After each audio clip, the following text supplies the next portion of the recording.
What is up, chess YouTube? So I want to talk about chess openings. There are so many people who think studying chess openings is a waste of time or a bad idea. I have no idea where they get their advice from because chess openings are a key part of the game. I mean, after all, every single game starts with the opening, and studying the opening is a lot less about memorizing endless variations of moves, and it's a lot more about understanding the why behind your moves, understanding your plans and ideas at a high level. That way, no matter what your opponent does to try and throw you off guard, you can always find the right ideas and get great positions in your games. And to prove what I mean, we're looking at two games, one where I won and one where I lost, where, you know, I'll show you why I'm playing the moves that I'm playing, and where I got lost, and where if I understood the opening better in the second game, where I would have played differently and maybe had a different result. So let's dive right in here. All right, in the game. First game, opening 1d4, my opponent going knight to f6. Then we have c4, g6, knight to c3, and then d5. Black going for the Grunfeld defense instead of, say, the King's Indian with bishop to g7. All right, from here, I take on d5 like this. Black takes back on d5, and then I go e4, heading for essentially the main line of the exchange variation. So black takes on c3. I take back like this. Then we have bishop to g7. Now, from here, white has effectively a million different ways to play this position. I quite like the one where you go bishop to c4, knight e2, castles, bishop e3, and so on, and then later potentially going for an alpha 0 attack with, say, h4, h5, or perhaps playing it safe with, say, queen d2, rook f2, d1, rook a c1, and so on. So let's see how I do in this game. Bishop c4, black goes c5. That is, of course, the main idea in the exchange Grunfeld. Black is trying to put pressure on d4. That is his main source of counterplay. If he doesn't do that, he's going to be in potentially quite a bit of pressure. All right, now I go knight to e2. So far, so good. We have castles, bishop to e3, knight to c6, and then castles. So this is really the main starting point of the entire bishop c4 exchange Grunfeld. Now, black here has a wide variety of responses. The main line is perhaps b6, but beyond that, black can go, for example, bishop to g4, bishop d7, e6, knight to a5, queen to c7, and so on. Black has just a lot of ideas here to try and counter my setup. But the one he does in the game is a little bit slow and, quite frankly, a little bit passive. He takes on d4, which normally in this line, black does not want to do that because taking on d4, I mean, black can always do it later if he needs to, and he's sort of just giving up that option later, and he's simplifying my my task as white. So he takes on d4, I take back, and then he plays the move b6. Now, the move b6 immediately on move 11, instead of taking on d4, is perhaps the strongest move in that position, but taking on d4 first and then going b6 is just a lot less flexible, and white should have a pretty easy time getting a good game. Now, from here, I go for the more positional setup with queen d2, rook a c1, rook f d1, and so on. So let's see how I do. Rook c1, bishop b7, bishop to b5. I thought, you know what, let's pressure this knight, and no, I don't have these lines memorized. I just generally understand that in this line in the Grunfeld, when black goes b6, bishop b7, bishop b5, pressuring the knight in general is a good idea for white. So there's not much to think about. It's a good move. I have a great position. Let's just keep going. Rook to c8. Now from here, I go queen to d2. The computer technically says that queen to a4 here is maybe a little bit stronger, but I'm not really familiar with that kind of idea here as white. Instead, I go queen d2. Again, continuing my plan. My plan from here is perhaps rook f2 d1, maybe bishop to h6 at some point, maybe h4, h5, h6, the alpha 0 attack. You know, we'll have to wait and see what I'm in the mood to play. Now, black here goes e6, a solid move, and one of the real benefits of this move for black, well, obviously, it guards d5, but beyond that, the queen now has access to the h4 square, and therefore, if I go h4, I lose a pawn. And believe it or not, just going h4, h5, h6 is really one of white's main long-term ideas in this entire opening. So, solid move by black there.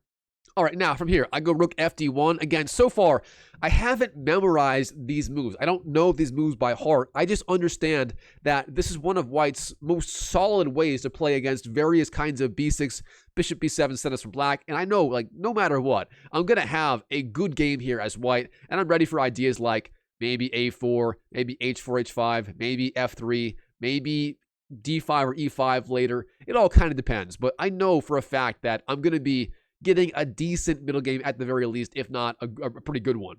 Now, Black here plays the move queen to h4. Now, this move was really the first moment in the game where I was a little bit confused. What the heck is Black doing? Now, obviously, Black here is threatening this pawn on e4. So I should probably defend that. I mean, giving up this pawn is not a good idea. That pawn is just too important overall. So what are my choices here? Well, first of all, you can defend with, say, I don't know, the bishop, but then knight b4 is quite annoying. I would go bishop b1, but overall, it looks kind of passive. I mean, why would you go bishop to b5, then back to d3 at the first sign of trouble? Beyond that, White can perhaps go f3, go over to e4, and beyond that, even a move like e5 is actually not the worst idea here. However, the problem with that is Black's bishop on b7 would be pretty active. So overall, it's a blitz game. We're doing 3 plus 2, 2-second increments, so you get 3 minutes plus 2 seconds per move. So I just say, you know what, let's just bolster this pawn on e4. Let's just play that. I had to spend, let's see, 30 seconds here. It was the first critical point in the game. So bolstering e4.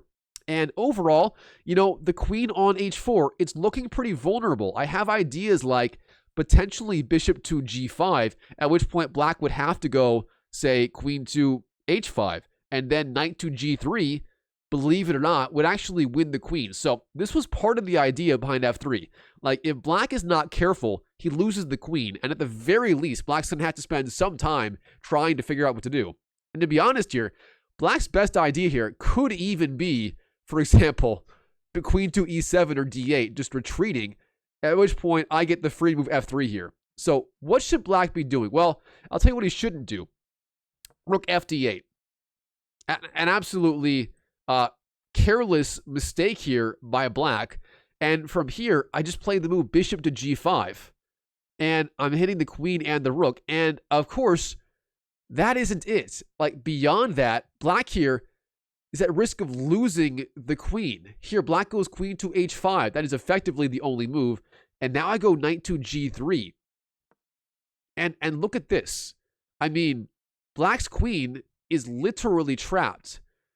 And Black here resigns on the spot in the game. We're 18 moves in, and Black completely resigned. And, you know, when you think about it, how many like new moves that I actually play in this game? I had to think about f3 a little bit, and then I just win the game. And that's what happens when you understand your openings, not necessarily the exact moves, but the plans and principles and ideas. You can really just play on autopilot and crush your opponents with simple moves. And, you know, to give you another example, let's head into a game I played in the Italian opening as Black. Whoops. Starting way too fast here. So, again, a different game. Let's get the eval bar on here. 1 second. Eval bar on. White goes e4 and I go e5. That is primarily what I play these days. I used to be a big Sicilian player, but I got so frustrated by all the Black's weird anti-Sicilians and just weird lines in general. And I felt like it was too hard to punish White when he made mistakes. So nowadays, e5 is by far my preferred move. Now, White goes knight f3, knight c6, bishop c4, the Italian opening. And now I go knight f6, pressuring the pawn. Of course, White's two big moves here are going to be d3 and knight to g5. In the game, White goes d3, and now I go bishop to c5. Now, if you made it this far in the video, I am going to give you the world's easiest way to counter the Italian opening as Black. And I mean it. This is by far the easiest, and it's arguably maybe even the strongest way to play as Black here. So, the plan for Black, you're going to play these moves against almost anything White can do. Almost anything. The moves are d6, a6, bishop a7, castles, h6, rook e8, bishop e6. I'm not joking. Those moves Unless white goes for, say, a fast b4 or a fast bishop g5. In that case, you do have to know some different lines. But beyond that, this plan, it's effectively all you need to know as black to equalize. Let's see what I mean. White goes c3, a standard move setting up ideas like d4 and b4 later in the game. No problem. d6 is my move. Now, if white were to go, say, b4, bishop b6, a4, and you just go a6 or even better, a5, and again, black is just fine. So instead, white goes a4, gaining space. I go a6. The point being, now, of course, b4 and then a5 does not trap the bishop. And anyways, I'm planning bishop a7 on the next move. Now, white castles, bishop to a7. Again, so far, so good. As promised, going d6, a6, bishop a7. Now, white goes knight b d2. I castle, rook e1, and then h6. So far, I'm literally following my plan. I'm just watching white saying, okay, did white do anything unusual, anything weird? No, he didn't. All right, proceed with the plan. And again, from here, the plan is rook to e8 and then bishop to e6. At which point, from there, black's threatening taking on c4 and also threatening ideas like d5. And if black gets the move d5 in under good circumstances, he's either equal or very, very, very close to it. So let's see what happens. Knight f1, rook e8. Again, continuing the plan. Okay, bishop e3. The first move that white made where I actually had to think at all. I mean, literally at all. We're 11 moves in. I have an extra 11 seconds on the clock versus where we started. So I'm gaining time via the increments. Now, bishop e3, what's white's idea? Well, he's trying to neutralize this bishop. If I don't take on e3, white will take on a7, and then I have to recapture with the knight or the rook. And either way, recapturing with the knight or the rook, neither of those recaptures is optimal, as then, either piece is kind of misplaced there. So it's a decent idea by white, but overall, it's not that threatening. Now, here, I don't want to go here on autopilot. This is the first move that white made. Again, we're 11 moves in. The first time I had to think at all. And the solution's obvious. Just take on e3. No problem. Bishop takes, knight takes, bishop to e6. And I've basically completed my plan. I'm kind of ready to trade on c4. I'm ready to go d5, trying to liquidate and get an equal game.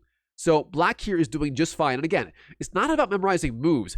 It's about memorizing and understanding your plans and your ideas. And if you do that, you can really play a lot of chess on autopilot until, a decent ways into the middle game. And imagine how many more games you would win if you just had your plans just fully mapped out for white and for black to get you 10 moves in with good positions in every game.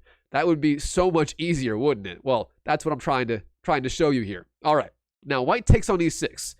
Now, normally, if white has not gone bishop e3, knight takes, then taking with the rook is quite a good idea, and from there, black may go d5 and so on.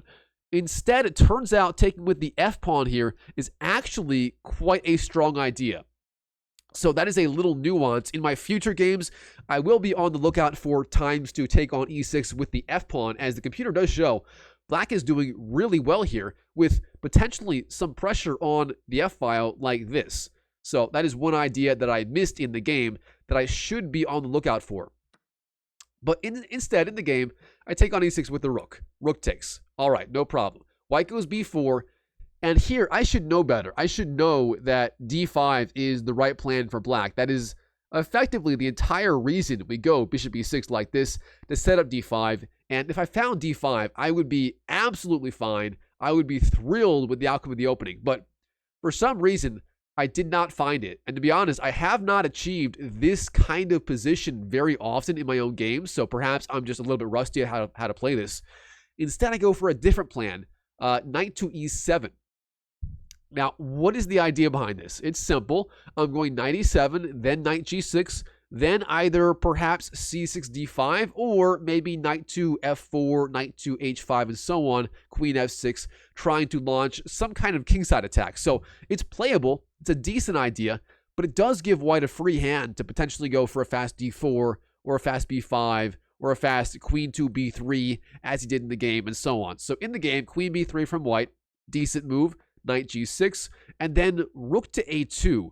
This move really surprised me. I mean, this is a really sophisticated idea by white, and it's very good. The rook is now active on the second rank, and wow, white is down to 1 minute already. So again, so far we're 16 moves in. I'm ahead on the clock versus where I started due to the 2-second increment. And in case you're wondering, no, this was not, don't go there. Again, this was me following my simple plan of knight f6, bishop c5, d6, a6, bishop a7, castles, h6, rook e8, bishop e6. And, I was already 10 moves in. So again, this is how much it helps to just have your plans memorized. Anyways, from here, knight to f4. At this point, I'm really starting to improvise. I really don't know what the best way forward is, but I'm familiar with, in a lot of Italian lines, black may go knight f4, then knight to h5, queen to f6, queen to g6, or even rook g6, trying to pressure g2. So that's kind of my idea. I know the queen on b3 is a little misplaced, so let's go for it. All right, white, queen to d1. Turns out a slightly weak move, but I understand the idea, trying to bring the queen back to the defense on the king side. Now I go knight 6 to h5, continuing my plan. Now it turns out here d5 immediately is actually quite strong, and I likely should have gone for that again, but again I miss it. So note to yourself in the future, play a faster d5 in these slow Italian games, and you'll do much better. So anyways, I digress. Knight 6 to h5, played in the game by me. Now, white goes g3, trying to defend. Of course, the weakness of this move, it does give up control of h3, but it turns out white's doing pretty well here, and I didn't quite understand that. I thought I had the edge here. I thought in the game I had good attacking chances, so I go rook to g3. Of course, the idea being now the pawn is pinned, but the problem with this move, of course, the knight is like losing squares it can go to. All right, white plays the very strong move, king to h1, just getting out of the attack of the rook. So now, of course, this knight is hanging. I have to do something about it. I go knight to h3, pressuring f2, and now we're seeing the benefit of this move, rook a2 by white, defending f2. So I'm really getting into unfamiliar territory here, which is not a good thing at all. White goes queen to e2, over defending f2, a good idea. I go knight to g5, trying to untangle, trying to kind of get out of this mess I'm in right now. And the computer says white is just dominating here if he finds the move knight to h4. Now, fortunately, white didn't. White goes knight f5, a slightly weaker idea. I trade on f3, white trades back, and then knight to f6. And we're sort of getting a typical Italian game, except white's knight on f5 is quite strong, and my rook on g6 is, what is it doing on g6? I'm not sure, honestly. So I'm sort of getting famoosed into a slightly weird position here. All right. In the game, white continues. Rook e to a1, sorry. Doubling up rooks on the a file, kind of a weird move. Instead, d4, fighting for the center was likely the right way to go. But instead, rook e to a1. Now I go queen to d7, trying to get the queen off the back rank. We have a5, and then rook to f8. My idea here, maybe I want to try and... Honestly, I'm not sure. At this point, I'm really confused. And again, this is the drawback of being kind of lost in the opening like this. All right, queen to e2, knight to h7. We have c4, rook to e6. Okay, I'm trying to untangle here. My idea, maybe I go g6 later or something like that. But of course, that would hang this pawn. So maybe I have to go c6, d5. That might be the idea here.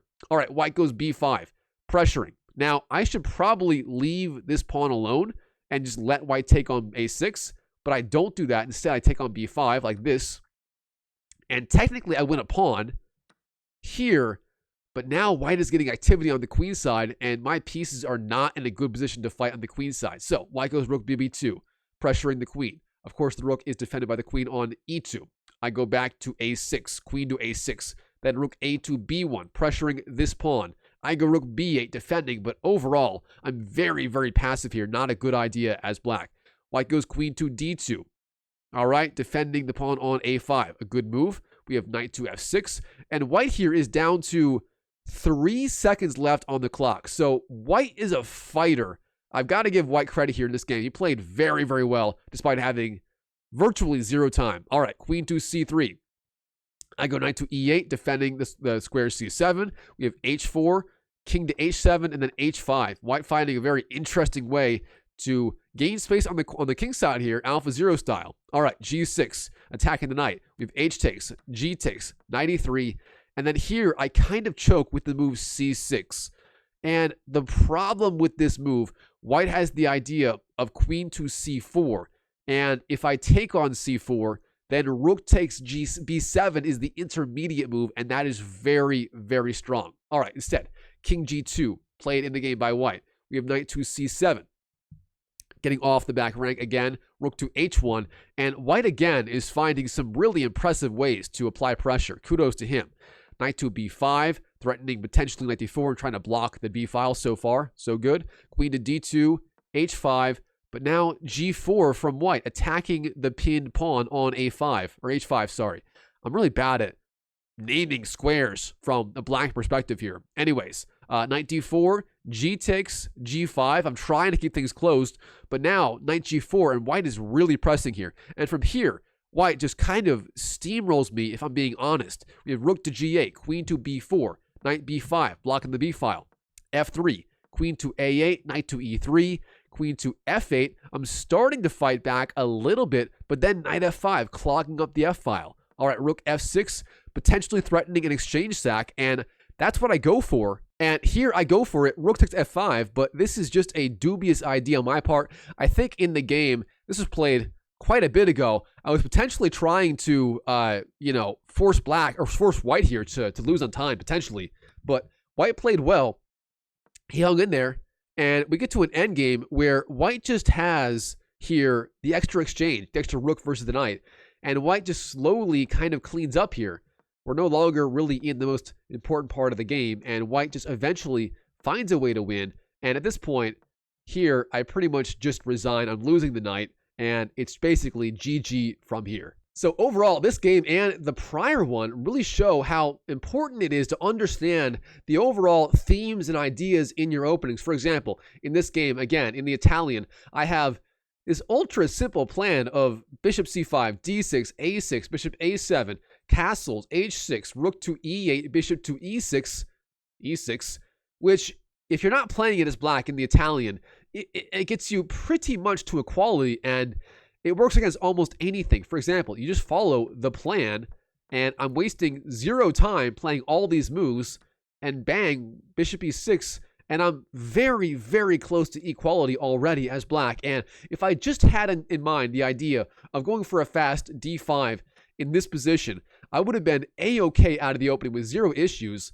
but I couldn't find it. But anyways, this game and the prior one really show you how beneficial it is when you use opening systems, not just random moves, but you organize things into systems where you can just, kind of learn the system once and just play it over and over and over again without having to memorize a bunch of lines and variations. So anyways, I hope this shows you how beneficial that is. So if you want to learn the opening systems I personally use for white and black, such as this really simple one in the Italian opening, I do have a chess community / chess course where I go through in depth all of my openings I play as white and as black. I'm currently building out that course right now. So I have to finish up the black one, then do the white one, but you are free to join right now. I have a 7-day free trial. Feel free to join that. I have group coaching and many other things there as well. So anyways, hope you enjoyed the video. If you did, smash that like button and comment down below. And as always, I wish you the best of luck in your chess improvement journey in 2025 and beyond. And I'll see you in the next video.